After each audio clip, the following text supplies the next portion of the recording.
Assalamualaikum warahmatullahi wabarakatuh. Kami di sini kelompok 4 yang beranggotakan saya Kukuh Dwi Haji Prayoga NPM 1701010077, Rohmat Sigit 1801010027, Vicky Maulana 1801010035, Ade Adam 1801010037, Ananda David 1801010055, Sivi Lutfi 1801010060, Zakia Silka 1801010061, Bayu Hermawan 1801010065, Ita Yuliana 1801010071 akan mempresentasikan hasil diskusi dari kelompok kami tentang penjelasan sebab dan akibat atau kausalitas. Sebab akibat bagian dari paragraf yang merupakan bagian dari pola pikir paragraf induktif yang dimana kalimat utamanya diletakkan di akhir paragraf atau dengan pola penulisan dari khusus ke umum. Paragraf sebab akibat berisi dengan fakta-fakta khusus sebagai sebab, kemudian disimpulkan dengan fakta pada umumnya pada bagian akhir kalimat yang disebut akibat. Perkenalkan, nama saya Rohmat Sigit Ribowo, NPM 1801010027. Di sini saya akan menjelaskan dua jenis penjelasan secara singkat, dua yang penting dan umum jenis penjelasan. Yang pertama yaitu penjelasan penyebab fisik, seperti atau contoh mengapa saya memiliki tekanan darah tinggi, mengapa ada begitu banyak salju tahun ini, apa yang menyebabkan pemanasan global, mengapa dinosaurus mati, dan bagaimana kita mendapatkan ban kempes ini. Setiap pertanyaan meminta penjelasan kasual dari peristiwa yang mengacu pada latar belakang fisik. Latar belakang fisik meliputi kondisi umum, di mana acara akurat kasus pertanyaan tentang roket untuk pelatihan. Latar belakang fisik meliputi fakta-fakta meteorologi seperti ambien, suhu, tekanan atmosfer, kelembapan relatif, dan sebagainya.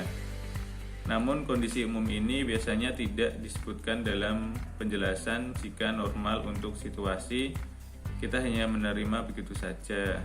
Saat itulah mereka tidak bisa bahwa mereka mungkin perlu diperhatikan. Misalnya, jika kita sedang mengemudi pada hari yang sangat panas, kami mungkin mencatat bahwa sebagai bagian dari penjelasan kami tentang penyebab ban kita kempes. Lebih penting lagi, latar belakang fisik suatu peristiwa mencakup apa saja peristiwa yang kita tentukan sebagai penyebab langsung atau langsung dari fenomena tersebut. Singkatnya, apa yang dianggap sebagai penjelas kasual fisik yang memadai tergantung pada keadaan dan kebutuhannya. Yang kedua yaitu penjelasan penyebab perilaku, seperti mengapa serikat pekerja memilih untuk menyetujui kontrak, apa yang menjelaskan popularitas pesan teks, apa yang menyebabkan orang berkelahi. Kalimat di atas adalah permintaan untuk menjelaskan mengenai sebab akibat perilaku, penjelasan yang mencoba untuk menjelaskan penyebab perilaku dalam hal psikologi, ilmu politik, sosiologi, sejarah, ekonomi, dan ilmu perilaku dan sosial lainnya. Juga termasuk penjelasan kasual perilaku adalah penjelasan untuk perilaku dalam hal psikologi akal sehat, yaitu dalam hal alasan atau motif. Seperti penjelasan kasual fisik banyak menjelaskan kasual perilaku memberikan informasi latar belakang yang relevan, dan di samping itu berusaha untuk mengidentifikasi penyebab langsung atau langsung dari perilaku yang bersangkutan pada kasus ini. Namun latar belakang kausal bersifat historis dan mencakup politik, fakta ekonomi, sosial, atau psikologis. Faktor mana yang penting? Yaitu tergantung pada minat dan pengetahuan kita. Satu dan peristiwa yang sama mungkin memiliki perbedaan penjelasan berbeda di tangan psikologi, ekonomi, sejarawan, dan sosiologi. Mengapa Arnold Schwarzenegger terpilih sebagai gubernur California? Penjelasannya mungkin berbicara tentang reaksi pemilih terhadap kebijakan pendahulunya, popularitasnya sebagai aktor, atau kepribadiannya. Tidak masuk akal untuk menduga di sana adalah satu penjelasan yang benar dari setiap contoh perilaku sukarela, karena perilaku kurang dapat diprediksi sepenuhnya. Setidaknya mengingat arus pengetahuan kita harus mengharapkan lebih banyak pengecualian untuk generalisasi tentang menjadi perilaku daripada pernyataan tentang kejadian biasa di alam. Kita harus sama mengantisipasi bahwa teori-teori ilmu perilaku dan sosial dan sejarah cerita akan kurang kaku, lebih berkualitas, lebih probabilistik, dan terkadang lebih filosofis daripada banyak teori fisik. Tidak tepat untuk mengotomatisasi mengapa kelonggaran ini sebagai kekurangan penjelasan perilaku. Selanjutnya akan dipresentasikan oleh teman saya. Baik, yang selanjutnya jenis-jenis kalimat sebab akibat.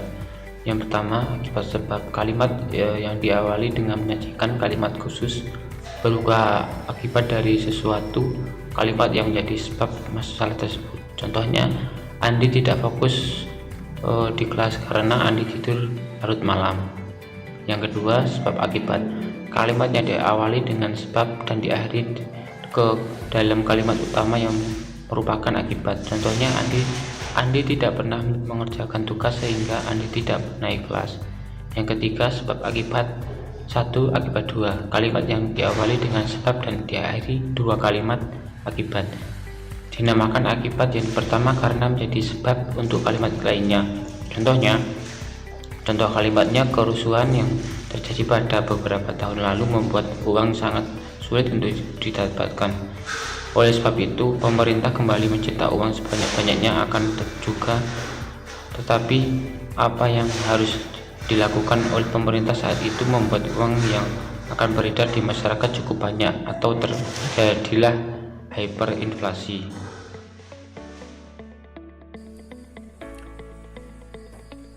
Perkenalkan, saya Ade Adam, NPM 18010037, akan melanjutkan presentasi dari rekan saya.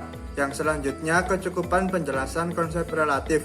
Fenomena sederhana seperti genangan air di lantai kamar mandi bisa dijelaskan dengan berbagai cara dan penjelasan yang mana memuaskan tergantung pada apa yang Anda cari. Menemukan bahwa genangan air itu berasal dari toilet yang bocor sudah cukup untuk memanggil tukang ledeng. Akan tetapi, ketika Anda ingin memperbaiki masalahnya sendiri, Anda ingin tahu secara spesifik di mana toiletnya bocor, mengetahui bahwa kebocoran itu disebabkan oleh penyegelan lilin ring, mungkin semua yang perlu Anda ketahui untuk memperbaiki masalah. Tetapi mungkin tidak. Jika kamu tertarik untuk mencegah masalah di masa depan, Anda mungkin tahu apa yang menyebabkan cincin itu bocor di tempat pertama. Dan ada berbagai jawaban untuk pertanyaan tentang apa yang menyebabkan cincin itu bocor. Kecukupan penjelasan di antaranya lagi tergantung kebutuhan Anda.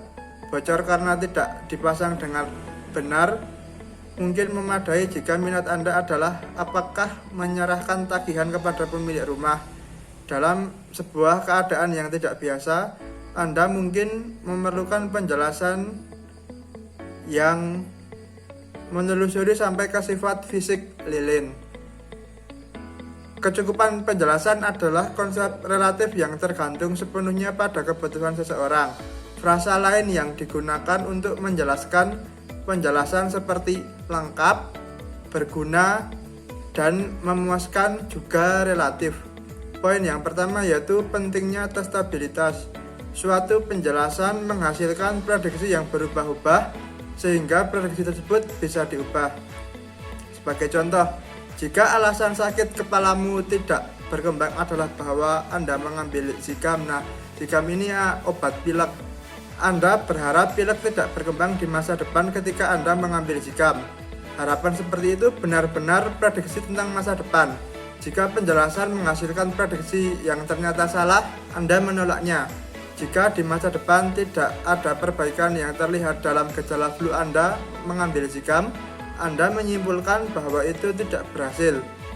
Penjelasan pertama Anda mungkin tidak benar atau tidak keseluruhan cerita, atau bahwa Anda tidak melakukan pekerjaan dengan baik dalam memperbaiki masalah. Kami menguji penjelasan untuk kebenaran dengan melihat apakah prediksi yang dihasilkan ternyata benar. Poin yang kedua yaitu penjelasan yang tidak dapat diuji. Suatu yang salah dengan penjelasan mengarah ke prediksi palsu. Kadang-kadang penjelasan tersebut menghasilkan prediksi yang bermakna atau tidak ada prediksi sama sekali. Hal ini dapat dikatakan sebagai penjelasan. Contoh, Paman Charlie menyalahkan masalah jantungnya pada kehidupan yang tenang. Jika benar dikatakan bahwa gaya hidup yang menetap menyebabkan masalah jantung, Anda akan mengharapkan lebih banyak masalah jantung di antara orang-orang yang tidak banyak bergerak daripada di antara orang yang bergerak. Anda juga akan berharap untuk menemukan jumlah yang tidak proporsional dari menetap orang-orang di antara mereka yang memiliki masalah jantung. Jika prediksi ini ditanggung keluar, Anda menyimpulkan bahwa penjelasannya bisa jadi benar. Jika tidak ditanggung, maka Anda sampai pada kesimpulan yang berlawanan. Misalkan bagaimanapun bahwa Bibi Clara berpikir bahwa masalah jantung Paman Charlie adalah karena dosa Paman Charlie berkomitmen dalam kehidupan sebelumnya. Akan tetapi tidak biasa bagi Bibi Clara untuk berpikir ini, tapi tidak terlalu begitu.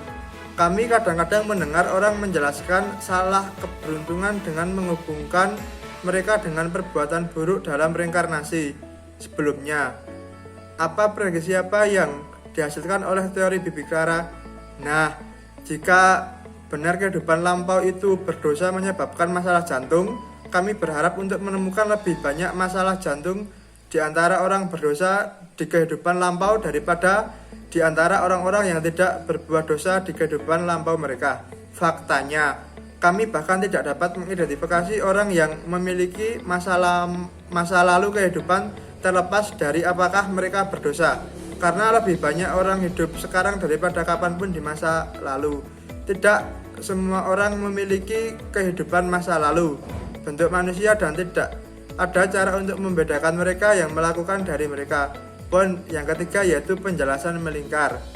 Penjelasan yang hanya menyatakan kembali dirinya sendiri, karena penjelasan ini hanya mengurangi apa yang seharusnya mereka jelaskan. Dari prediksi tersebut tidak menghasilkan prediksi yang bermakna. Penjelasan melingkar adalah penjelasan yang hanya menyatakan kembali dirinya sendiri. Mengapa kepala pelayan yang berbicara dengan asal Inggris dibayar lebih? Karena mereka mendapatkan lebih banyak uang. Kenapa lantainya basah? Karena ada air di atasnya. Karena penjelasan hanya mengulangi apa yang seharusnya mereka jelaskan, mereka tidak melakukannya menghasilkan prediksi yang berarti. Poin yang keempat, kompleksitas yang tidak perlu. Kompleksitas yang tidak perlu dianggap tidak diinginkan dalam penjelasan, mengandung elemen di mana tidak ada alasan untuk percaya. Dengan cara yang sama, jika dua penjelasan kausal melakukan pekerjaan yang sama, baiknya menjelaskan sesuatu. Penjelasan yang paling tidak rumit lebih disukai. Penjelasan yang tidak perlu kompleks mengandung unsur-unsur Yang ada tidak ada alasan untuk percaya. Itu membuat asumsi yang sebenarnya tidak perlu. Di sini ada 2 contoh. Mengapa kepala pelayan yang berbicara dengan aksen Inggris dibayar lebih? Karena majikan mereka senang mengingat tampak tua uang. Mengapa ada genangan air di lantai? Karena toilet dan atap bocor. Penjelasan ini tidak perlu rumit. Dalam contoh kepala pelayan, seorang mantan perkebunan yang sama baiknya tetapi tidak terlalu rumit adalah majikan itu suka tampil sebagai uang lama. Bagian tentang mencintai untuk mengingat memiliki bahwa penampilan adalah komplikasi tambahan dan tidak perlu. Pada contoh yang satunya, contoh genangan air, ada kemungkinan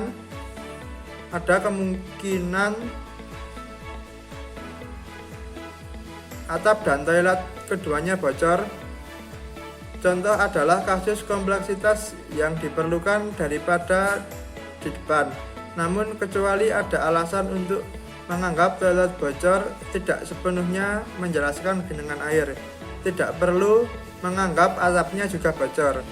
Menjelaskan kesehatan Paman Charlie sebagai hukuman atas sesuatu yang dia lakukan dalam kehidupan sebelumnya juga memenuhi syarat sebagai kompleks yang tidak perlu.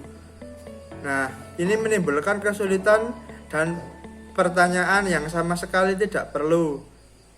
Bagaimana dia bisa dari kehidupan sebelumnya ke kehidupan yang sekarang? Siapa atau apa yang menghukum Paman Charlie? Ada cara yang lebih sederhana untuk menjelaskan masalah kesehatan Paman Charlie. Jadi, singkatnya, apa yang memenuhi syarat sebagai penjelasan yang memadai tergantung pada seorang kebutuhan, tetapi setidaknya penjelasan itu harus ada beberapa. Yang pertama yaitu konsisten, yang kedua tidak bertentangan dengan fakta atau teori yang didirikan, yang selanjutnya dapat diuji, yang selanjutnya tidak melingkar, yang terakhir menghindari asumsi yang tidak perlu atau kompleksitas yang tidak perlu lainnya. Untuk slide yang selanjutnya akan dijelaskan oleh rekan saya. Yang selanjutnya yaitu pembentukan hipotesis.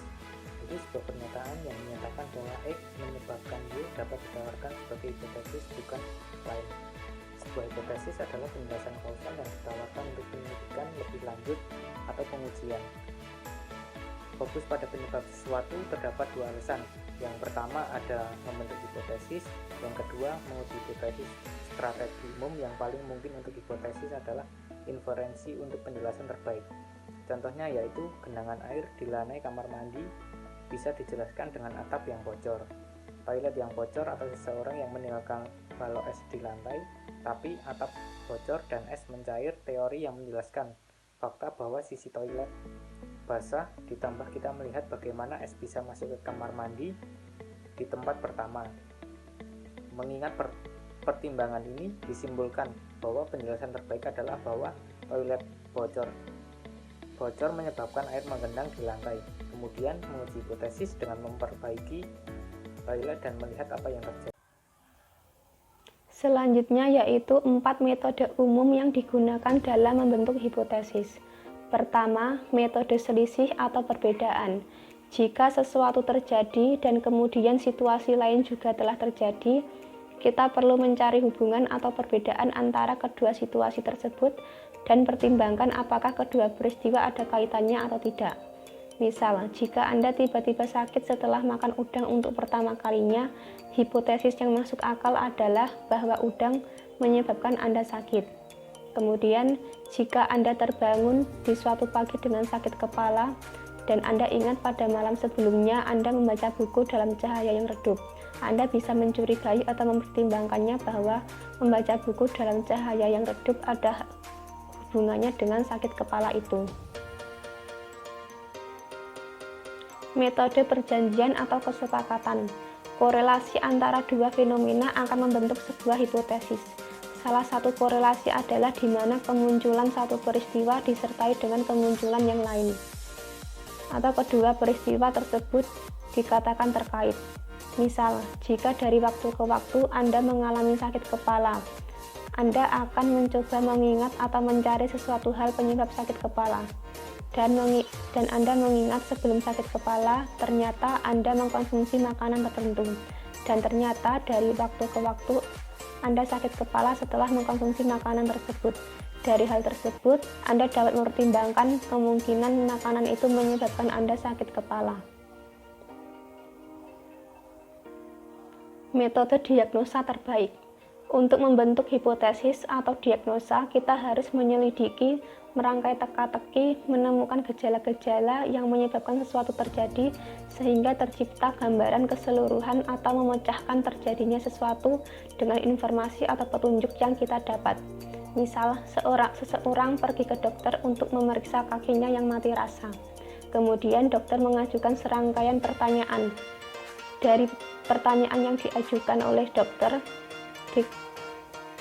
mengetahui gejala-gejala dari kaki yang mati rasa dan informasi lainnya. Setelah mendapat informasi atau petunjuk, dokter bisa mendiagnosa penyakit orang tersebut.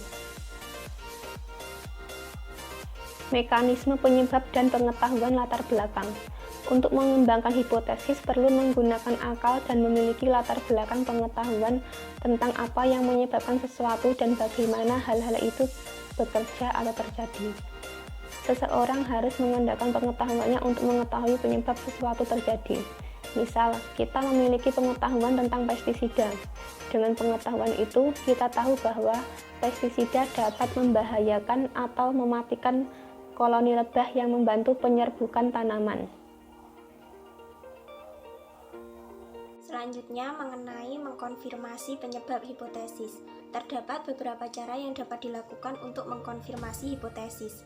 Cara yang pertama yaitu melakukan percobaan atau eksperimen sebab akibat yang terkendali. Percobaan ini dengan membagi menjadi beberapa kelompok, yaitu kelompok terkontrol sebagai bahan untuk melakukan percobaan, sehingga menemukan hasil apakah hipotesis benar atau salah. Metode yang kedua, ada metode alternatif pengujian kausal hipotesis di populasi manusia. Dibagi menjadi dua, yang pertama ada studi sebab akibat non-eksperimental. Misalnya, untuk mengetahui apakah obesitas berpengaruh terhadap penyakit jantung, dengan cara mencocokkan sekelompok orang yang menjadi gemuk karena alasan lain dengan kelompok orang non-obesitas yang serupa, untuk melihat apakah ada lebih banyak penyakit jantung pada kelompok yang pertama. Yang kedua, ada studi akibat sebab non-eksperimental. Misalnya, ketika seorang peneliti membandingkan sekelompok orang yang memiliki masalah jantung dengan sekelompok orang yang tidak memiliki masalah jantung, untuk melihat apakah ada lebih banyak obesitas dalam kelompok orang yang memiliki masalah jantung. Cara yang ketiga, ada percobaan pada hewan. Pada percobaan ini hampir sama dengan metode sebelumnya, namun dalam percobaan untuk menjawab hipotesis dengan menggunakan hewan. Lalu ada kesalahan penalaran kausal. Kesalahan dalam penalaran kausal atau sebab akibat dapat disebabkan beberapa faktor seperti terlalu rumit, tidak sesuai fakta, atau teorinya terlalu sedikit, samar-samar, ambigu, atau karena alasan lain. Selain itu, terdapat pernyataan yang harus ditolak, yaitu yang pertama, berpikir bahwa hal pertama yang menyebabkan hal yang kedua. Contohnya, ketika tidak menggosok gigi sebelum tidur, lalu ketika bangun tidur sakit kepala, tidak bisa membuktikan bahwa sakit kepala dapat disebabkan karena tidak menggosok gigi. Sakit kepala dapat disebabkan karena faktor lain seperti tidur terlalu larut malam atau terlalu banyak minum. Yang kedua, ada berpikir bahwa korelasi antara dua hal membuktikan bahwa satu menyebabkan yang lain. Contohnya, ketika tingkat kanker terutama di sekitar bisnis dry clean lebih tinggi daripada daerah lain, tidak bisa membuktikan bahwa usaha tersebut menyebabkan tingkat kanker tinggi.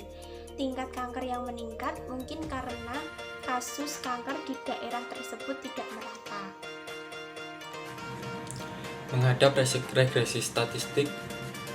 Regresi statistik dan regresi rata-rata mengacu pada statistik properti pengukuran nilai rata-rata populasi. Jadi sebagai contoh, katakanlah bahwa rata-rata tinggi pria berusia 40 tahun itu adalah 5 kaki 10 inci. Jadi misal kita mengukur tinggi rata-rata anak dari ayah yang berusia 40 tahun dengan tinggi rata-rata 6 kaki 4 inci, maka tinggi rata-rata anak akan mendekati 5 kaki 10 inci. Di lain kata, anak dari ayah yang sangat tinggi cenderung lebih pendek daripada ayah dengan tinggi rata-rata. Orang mungkin bertanya-tanya mengapa anak dari ayah yang tinggi itu lebih pendek. Namun penjelasan tidak melibatkan sebab dan akibat. Ayah dari anak yang sangat tinggi juga cenderung lebih pendek dari anak-anak mereka. Fakta yang jelas tidak dapat dijelaskan dari sebab dan akibat. Demikian juga, misalkan Anda memberikan tes benar atau salah kepada mahasiswa baru di universitas Anda, versi dan minta mereka menebak jawabannya. Beberapa peserta tes akan mendapatkan skor di atas 50% dan beberapa di antaranya akan mendapatkan skor di bawah 50%. Tapi rata-rata dari semua skor akan menjadi sekitar 50%. Jika mereka yang mendapatkan skor di atas 60% mengambil tes benar dan salah lain dan menebak jawabannya, maka rata-ratanya juga akan mendapatkan mendekati 50%. Jika Anda membandingkan dua contoh itu, Anda akan melihat bahwa mereka menggambarkan prinsip yang sama, yaitu regresi statistik. Selanjutnya adalah menguraikan gaya tulis tangan Anda menggunakan M dan N. Bagaimana Anda memikirkan M dan N Anda adalah cerminan dari temperamen Anda dan bagaimana Anda berhubungan dengan orang lain. Kata para ahli, mereka memiliki 4 istilah untuk gaya Anda. Yang pertama adalah karangan bunga. Karangan bunga terlihat seperti mangkuk dan siap untuk menerima. Ini berarti Anda memiliki kemauan untuk menyenangkan dan baik hati kepada orang lain. Lalu arcade. Arcade merupakan semua yang ada di bawahnya, melambangkan emosional yang tidak dapat ditembus. Anda adalah orang yang emosional tetapi tidak ingin dilihat sama orang lain. Yang ketiga adalah sudut. Seperti bentuk menggelegar dari M dan N, Anda adalah agresif dengan sedikit ruang untuk fleksibilitas. Yang terakhir adalah benang. Dengan M dan N adalah datar dan bergelombang. Anda berpikir dan bertindak cepat. Anda mudah beradaptasi dan dapat menyesuaikan diri di mana tempat Anda berasal. Seperti bunglon. Terima kasih. Kemudian yang di sini yang slide selanjutnya yaitu ada bukti tidak adanya bantahan bandingkan ke anekdot, membingungkan penalaran dengan alasan. Nah, untuk bukti tidak adanya bantahan, yang pertama yaitu ada sebuah contoh, ya tidak ada yang membuktikan bahwa zikir itu tidak menjaga film. Nah, contoh di atas itu adalah contoh ketika seorang itu mengatakan bahwa tidak ada penyanggahan atau hipotesis kausal yang meningkatkan kemungkinan hipotesisnya. Nah, apakah benar tidak ada sanggahan di dalam contoh tersebut? Nah, secara umum, kegagalan untuk menyangkal suatu hipotesis kausal itu hanya meninggalkan alasan yang sudah ada untuk menganggap hipotesis itu benar. Kemudian, untuk yang kedua yaitu membandingkan ke anekdot. Di sini, anekdot itu terkadang juga digunakan untuk membuktikan atau menyangkal hipotesis kausal. Seseorang itu dapat melawan argumen hanya dengan menunjukkan bahwa seseorang itu mengetahui orang yang minum minuman keras atau merokok. Nah, hal itu menjadi argumen atau hanya generalisasi yang terasa tergesa-gesa atau penalaran post hoc. Kemudian yang ketiga yaitu ada membandingkan penalaran dengan alasan. Nah, untuk contohnya di sini ada seorang mungkin coba menjelaskan mengapa banyak orang Jerman itu mengadopsi pandangan Partai Nazi selama tahun 1930-an. Nah, pembicaranya itu mungkin menunjukkan bahwa ekonomi Jerman itu sedang dalam berantakan atau bahwa negara itu masih menderita dari hukuman yang dikenakan pada Jerman di akhir Perang Dunia I. Nah, dari contoh itu mencoba untuk meyakinkan dengan memberikan alasan yang tidak berhubungan dan membingungkan penalaran, berupa mencari simpati dan hal lain sebagainya, dan mencoba untuk menemukan alasan atau mengumpulkan simpati pendukung untuk membuat kesalahan seseorang dapat mengajukan penjelasan alasan yang lebih buruk. Nah, kemudian yang selanjutnya yaitu ada sebab akibat di dalam hukum. Nah, dalam hukum, kausalitas atau sebab akibat adalah hubungan antara tindakan dan juga kerugian. Jika tindakan seseorang menyebabkan kerugian atau berkontribusi pada penyebabnya, itu dapat dikatakan dia bertanggung jawab atas kerusakan itu. Nah, dalam hukum perdata, itu adalah kondisi yang diperlukan untuk bertanggung jawab perbuatan melawan hukum bahwa tindakan seseorang itu menyebabkan kerugian. Nah, arti terluas dari kata penyebab itu adalah kondisi sine qua non. Nah, suatu kondisi yang tanpanya tidak ada apa-apa atau penyebab itu biasanya dikatakan tetap untuk. Nah, tapi perlu adanya pembatasan secara ketat pengertian sebab sine qua non itu agar tidak terlalu luas. Terluas dari kata penyebab itu adalah kondisi sine qua non. Nah, suatu kondisi yang tanpanya tidak ada apa-apa atau penyebab itu biasanya dikatakan tetap untuk. Nah, tapi perlu adanya pembatasan secara ketat pengertian sebab sine qua non itu agar tidak terlalu luas karena sebab adalah fakta, maka hukum atau penyebab terdekat itu umumnya dikatakan sebagai kombinasi fakta dan keputusan atau fakta atau kebijakan. Nah, untuk memutuskan apa yang penting atau yang lebih signifikan.